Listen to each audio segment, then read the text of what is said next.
Hello दोस्तों, आप लोगों का स्वागत है हमारे चैनल पे। और आज के वीडियो में हम बात करेंगे Friday the 13th all movies and series के ऊपर। तो जैसे कि आप लोगों को मैंने पिछली वीडियो में यानी a nightmare on Elm street की वीडियो में बताया था कि उस मूवी फ्रेंचाइज का और इस मूवी फ्रेंचाइज का एक क्रॉसओवर मूवी बनने वाला है। और उस क्रॉसओवर मूवी को देखने से पहले आपको फ्राइडे द 13 की भी पुरानी मूवीज और नाइटमेयर ऑन एल्म स्ट्रीट की भी पुरानी मूवीज देखनी जरूरी रहेंगी। तो कौन सी क्रॉसओवर मूवी है वो मैं इसी लिस्ट में बता दूंगा। और उस क्रॉसओवर मूवी तक जब आप पहुंचोगे और वो फिल्म देखनी रहेगी, उसके पहले आपको नाइटमेयर ऑन एल्म स्ट्रीट की भी सारी मूवीज देखनी जरूरी पड़ेगी। तो वो भी वीडियो आप जरूर से प्रेफर कीजिए।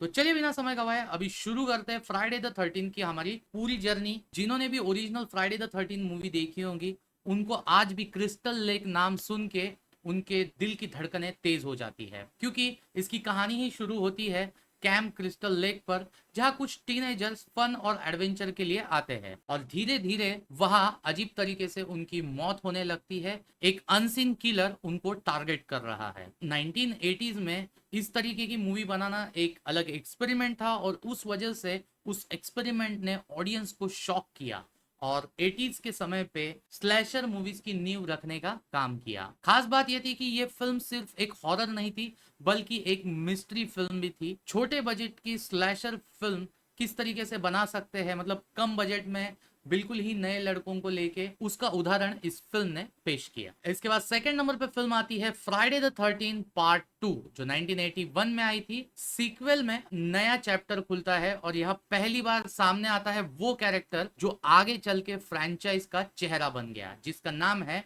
जेसन। जेसन इस पॉइंट पर और ज्यादा ह्यूमन दिखाई देता है, एक रफ और हिली बिली लुक के साथ। इस फिल्म में पहली फिल्म से ज्यादा टेंशन और ब्रुटलिटी दिखाई गई है। इसके बाद थर्ड नंबर पे आती है मूवी फ्राइडे द 13 पार्ट 3, जो 1982 में आई थी। ये पहली फिल्म थी जो 3D में रिलीज की गई थी और उस वक्त 1982 के समय पे एक 3D फिल्म थिएटर में, और वो भी हॉरर फिल्म, देखना ऑडियंस को बहुत ज्यादा थ्रिलिंग लगा और उस वजह से भी ये फिल्म बहुत बड़ी कामयाब हुई। और इस मूवी में जो जेसन ने हॉकी मास्क पहना है, वो हॉकी मास्क तो कई गुना ज्यादा पॉपुलर हो गया और इस फिल्म की एंट्री ने इस फ्रेंचाइज को एक नई लेवल पे पहुंचा दिया। इसके बाद फोर्थ नंबर पे मूवी आती है Friday the 13 the final chapter. ये 1984 में आई थी और नाम सुनकर सबको ऐसा लगा था शायद ये जेसन की आखिरी कहानी होगी। इस फिल्म में पहली बार इंट्रोड्यूस होता है टॉमी जार्विस, जो एक छोटा लड़का रहता है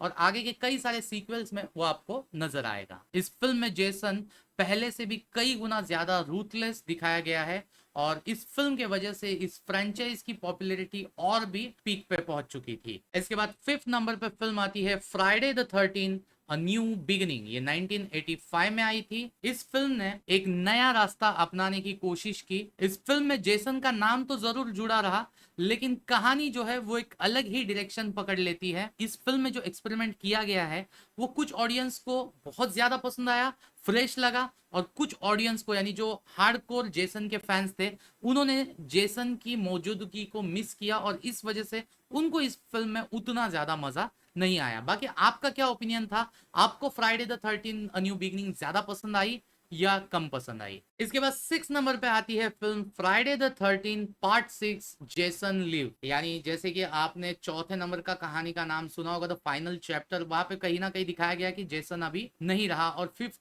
फिल्म में तो जेसन दिखाया भी नहीं गया। तो लोगों को इस फ्रेंचाइज से उम्मीद खत्म हो गई थी और इस वजह से प्रोड्यूसर्स ने डिसीजन लिया कि जेसन को हम वापस लाएंगे एक सुपर नेचुरल ट्विस्ट के साथ। अभी इस फिल्म में बिजली और अंधेरे के वजह से जेसन जो है वो प्रैक्टिकली एक अनडेड बन जाता है। इस फिल्म में जेसन अभी सिर्फ एक ह्यूमन किलर नहीं बल्कि एक अनस्टॉपेबल मॉन्स्टर की तरह दिखने लगता है। इस फिल्म का टोन जो है वो पुरानी फिल्म से थोड़ा कॉमेडी था और एक्शन ओरिएंटेड था।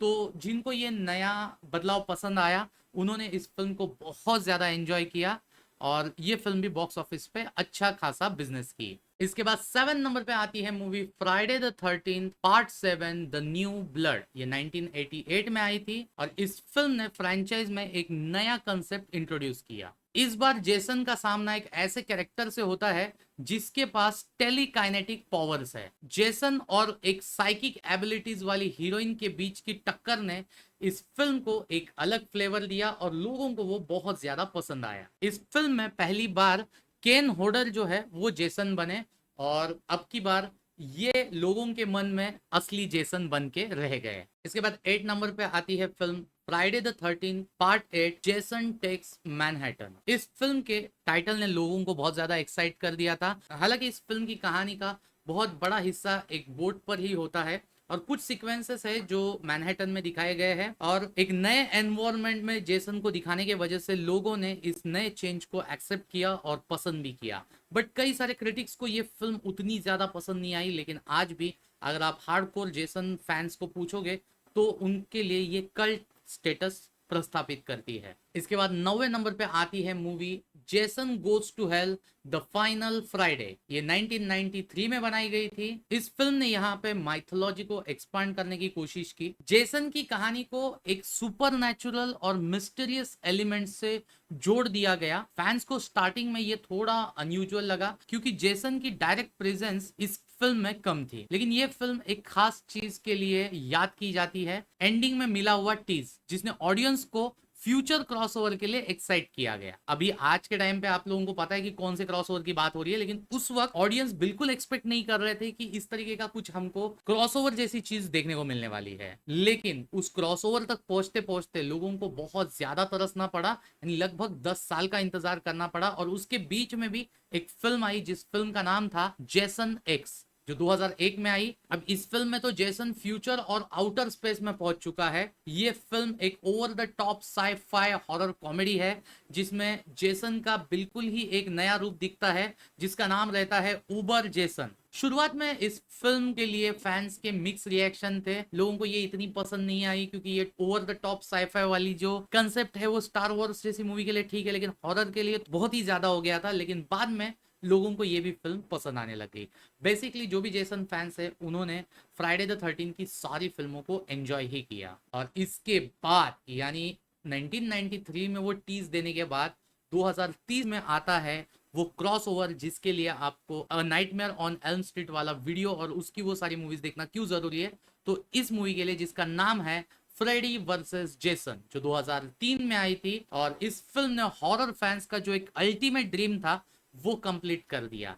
यानी जेसन वुरहेस और फ्रेडी क्रूगर जो नाइटमेयर ऑन एल्म स्ट्रीट का विलन था, इन दोनों को एक फिल्म में लाके उनका टकराव दिखाया गया। दो आइकॉनिक किलर्स एक ही मूवी में, और उनका क्लैश देखने के लिए सिनेमा हॉल्स में पब्लिक पागलों जैसी गई। दोनों भी फ्रेंचाइज की सबसे बड़ी हिट फिल्म यही है, क्योंकि ये फिल्म चाहे आप जेसन के फैन हो या फ्रेडी के, आपके लिए प्योर एंटरटेनमेंट देने का काम करती है। इसके बाद 12th नंबर पे आपको देखनी है फिल्म 2009 की रिबूट फिल्म जिसका नाम है फ्राइडे द 13। इस फिल्म में फ्रेंचाइज ने एक फ्रेश स्टार्ट ली। डायरेक्टर मार्कस निस्पेल, जिन्होंने टेक्सास चेनसॉ का भी रीमेक बनाया, उन्होंने जेसन को और ज्यादा ग्राउंडेड, ब्रूटल और फास्ट हंटर की तरह दिखाया। फिल्म में पुराने मूवीज के एलिमेंट्स को मर्ज करके जेसन का एक मॉडर्न वर्जन पेश किया गया, जो हालांकि कुछ लोगों को पसंद आया और कुछ लोगों को नहीं पसंद आया, लेकिन जेसन का जो हॉरर फैक्टर था वो एंड तक इंटैक्ट रहा। और इसके बाद अगर आप फ्राइडे द 13 के हार्डकोर फैन हो तो आपको एक सीरीज सजेस्ट करना चाहूंगा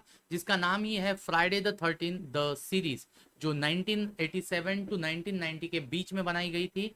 इंटरेस्टिंग बात यह थी कि इस सीरीज में जेसन का कोई लेना देना नहीं था। शो एक हॉन्टेड एंटिक्स और उनके कर्स स्टोरीज पर आधारित था। जेसन के एब्सेंट होने के बावजूद सीरीज ने अपनी एक अलग पहचान बनाई और कल्ट फॉलोइंग हासिल की। तो यहां तक मैंने जितना भी आपको बताया वो सब कंटेंट अभी रिलीज हो चुका है, और अभी मैं बताने जा रहा हूं आपको एक इंपॉर्टेंट सीरीज के बारे में, जिस सीरीज का नाम है क्रिस्टल लेक, जो 31 अक्टूबर 2025 यानी हैलोवीन डे पे रिलीज होने के चांसेस है।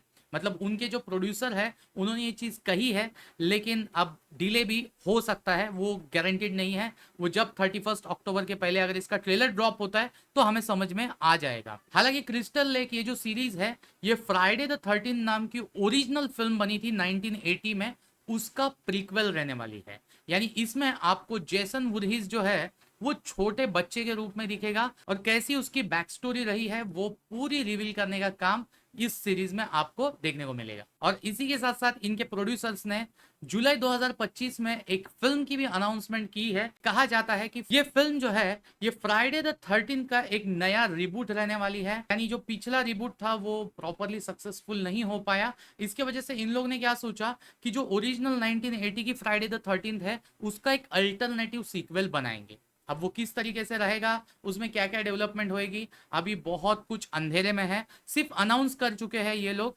शायद आने वाले 2 साल में ये फिल्म रिलीज हो सकती है। तो अगर उसके ऊपर कोई भी अपडेट आएगा मैं आपको वीडियो बना के जरूर बताऊंगा। तो बस गाइज यही रहा हमारा Friday the 13th all movies का वीडियो। आपको कैसा लगा कमेंट करके जरूर बताइएगा। अगर वीडियो पसंद आए तो वीडियो को लाइक करना, चैनल पे फर्स्ट टाइम आए चैनल को सब्सक्राइब करना। अब मिलते हैं अगली वीडियो में, तब तक के लिए गुड बाय।